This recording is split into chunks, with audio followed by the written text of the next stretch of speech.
Under that landfill is a burial site of an entire industry. Growing up, you always read little rumors about it.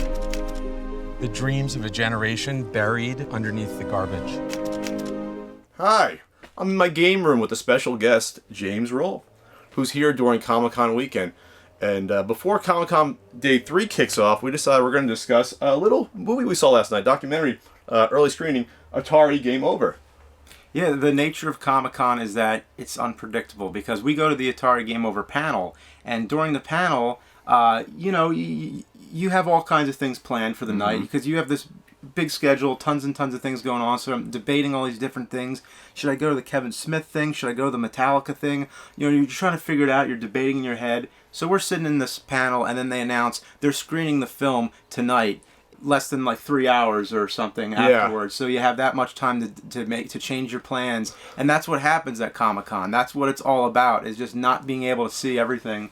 But we had no choice. We have to see this. He didn't have a choice. The Atari landfill. I mean, we gotta see this. So, Well, this is the funny part, is because on Thursday night we screened the Angry Video Game Nerd movie at the Reading Gaslamp Theater. So weird. Then we go back to the same theater. Yeah, it's in the same theater about the same subject, really, about the Atari E.T.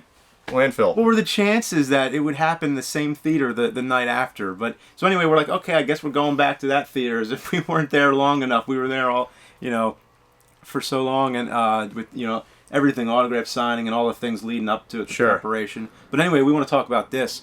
So basically, it is a work in progress, supposedly. I don't know what more work they're going to be doing on it, but we have a plane going by right now. Should we stop? Do. No, you can keep going. This is, right. If people see my videos, they know this is how it works. Cool. At least I know I don't got too far to go to the airport on my way home. Wow. So anyway, what was I saying? Yeah, it's a work in progress. I don't know what they're going to be doing with it. Because it looks pretty complete to me.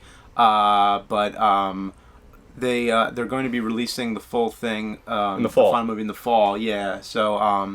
So we got a sneak peek. We got to see it. Zach Penn was there. And Zach Penn's the director. He's written a couple, I think, of the Marvel movies. He did Last Action Hero. He also did a film about Loch Ness, which I didn't know. And what's funny is because I've always made the connection of Loch Ness to the Atari landfill, and then they were making that connection all throughout the film. Like the Loch Ness thing keeps coming up all the time, as being like a, legend or whatever. Yeah. But well, this is the funny thing about the Atari landfill is that if you followed any video game history at all, you know that it's not a legend. It actually was recorded in newspapers. It was well documented in the 80s what happened.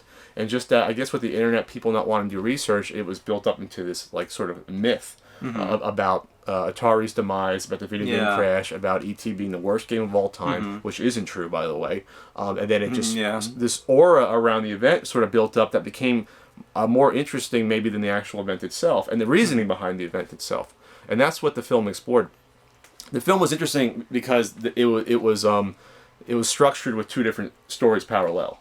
It was structured with them trying to get permission from Alamogordo, New Mexico, to even find the dig site where it actually is, doing the pre-excavation to find where it was. All that process. They had the landfill expert there who was actually there originally when the stuff was dumped. And then you had Howard Scott Warshaw, who was the programmer of Yar's Revenge, Raiders of the Lost Ark, and E.T., and it paralleled him coming to Atari, what he experienced developing E.T., and then what happened after it wasn't well received. So it was very interesting.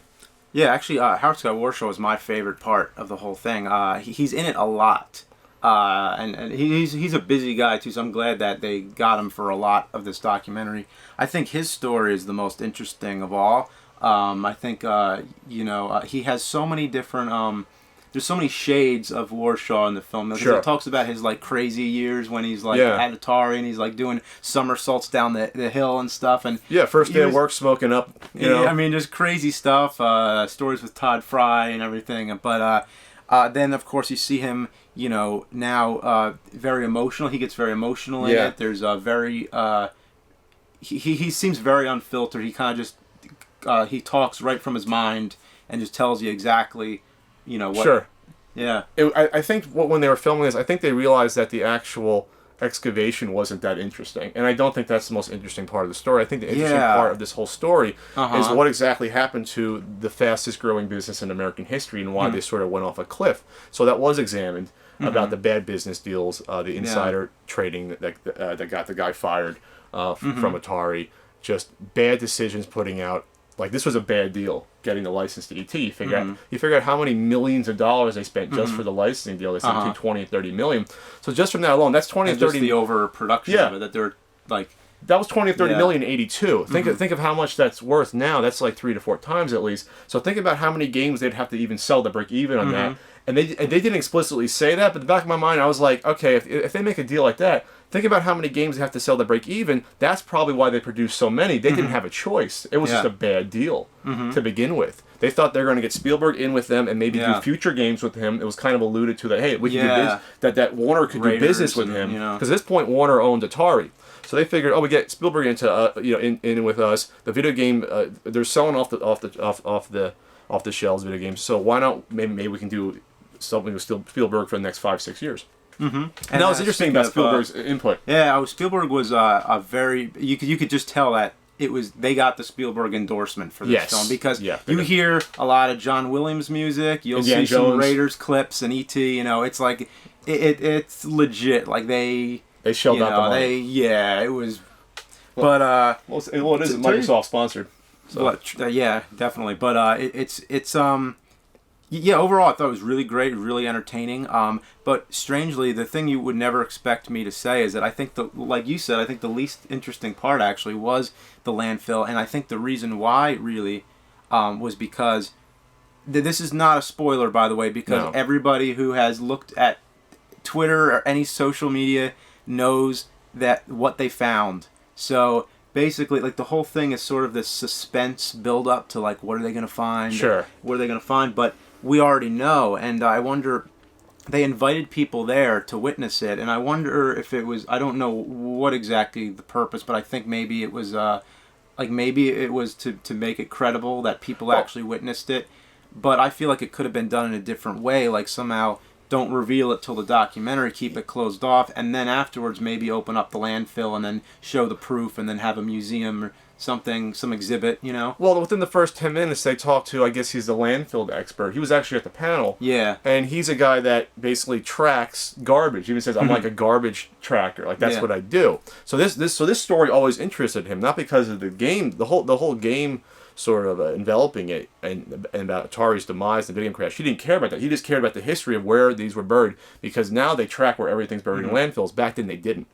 So he had which I thought was the most interesting part. Actually, even though I said the landfill thing, I think was already spoiled. It was spoiled. But I think it was very interesting about how they found it and what they had to do to actually figure out where the spot is. But although that would be interesting in any other situation, even if it was not related to Atari, any kind of excavation I think is interesting. Sure. So yeah. So it's not to spoil too much, but the only way they could even gauge, estimate where this was off of the photographs originally from reporters and where the lady was standing taking a picture, and they drew sort of sight lines using the backgrounds from the images to see, okay, this is where it could be. And but that was the thing though. Within the first 10 minutes, this landfill expert says, "Yeah, I was there. I saw the truck come in." So it's not a mystery. It's not about that. And I think they figured that out while they were editing it. That was not the interesting part. The demise of Atari and sort of how it affected Howard Scott Warshaw. He was the center point of this film, and I'm glad because he's an extremely likable guy. I mean, James has worked with him. I've spoken to the guy before myself, and so using him as sort of this pivot point to everything else, I think was a great move. Like I said, Howard's extremely likable. I actually wish he was in it more. I wish he actually discussed what he went through in those 5 weeks. That it was the most difficult part of his life was those only 5 weeks to program a game that should have taken him 6 months to do, and he got it done. Spielberg gave his okay on it. Yeah. Spielberg said, this is good to go. So, I mean, I would have loved to have known what the stress was every day for those weeks, like building up to his decision points. So, yeah, I enjoyed it. Yeah. And also, it should be clear also that and like I said, it's not a spoiler because it's all over the internet on the day when they excavated. Yeah. But that it isn't just ET in the landfill, and they do address that in the documentary. Even though the focus is on ET, it is addressed that the ET games were actually a very small percentage of the total games that were in there. It was an Atari dumping. It wasn't just an ET dumping. That I think they could have done a better job of explaining where exactly those games came from, what plant, what warehouse they came from. Because that wasn't still talk that there's millions of unsold copies, and the total amount of games, not even just ET games, but just the games in total is like 728,000 in there or something. By the the guy who buried him. Sure. So basically, like, the myth is still alive. The myth is that it was every single game in America for Atari. That's not true. It was just the regional, basically what was in the region that they needed to dump. And basically, just to go over video game history real quick, why they needed to dump it was because, and I talked about this with Kevin Finn, your friend and co-director of the Angry Video Game Nerd movie, is that by that point, they were taking such a huge hit. They were losing hundreds of millions of dollars, and this is early 80s money, hundreds of millions of dollars. That's like $1 billion or more today. So they couldn't liquidate it. Stores wouldn't take it, so they can't sell it. There's no eBay back then. Yeah. They probably can't give it away. That would be just, I don't know how they'd even do that. They can't keep it there. They're probably closing down these locations that they can't afford. So what do you do with all this stuff? There's literally nothing. It's literally worthless merchandise. You can't recycle the game carts because you're not producing enough games anyway, and people aren't buying the games anymore. You're stuck with all this stuff. Yeah, so you can't make it into other games or anything like that. No, what would be the point anyway? There's no point. They're just because everything's going down. It's hunks of plastic. The company is going down in flames. I mean, so that, honestly, you think they wasted so much money. That was the cheapest option, probably, in terms of what else do you do. They probably didn't want to pay to store it. Why would you store games that are worthless for years? You're going to rent out a warehouse to store hundreds of thousands of games. And not just games, probably. They didn't explain it, but supposedly there were consoles, too, in there that they're dumping as well. Yeah, I was surprised. I would have liked to see, like, I was hoping for some big surprise, like they'd find an Atari Mind Link in there, or something, like some kind of Atari prototype or some kind of... Well, they didn't explicitly say in the documentary the amount of each game and what they actually found. They just told you the percentage of ET, and it was very low compared to everything else. I'm still unclear on all the numbers, but but they found stuff. They found it. They didn't say to the extent that they excavated. They didn't say if they went through all of it. They did show some of the remnants and boxes of what they had. And I won't give away like the last shot of the movie about what they explain what's going to happen to the carts. You'll probably see once the documentary. Yeah, we won't tell you anything else. We already spoiled a lot, but we're not going to spoil. Well, we only spoiled what was already spoiled for the most part, and also what was confirmed 30 years ago. Sure. Lots of research. And there used to exist a ton more information on this back in the day. Like in 2007, when I was researching this all, I did a ton of research on it.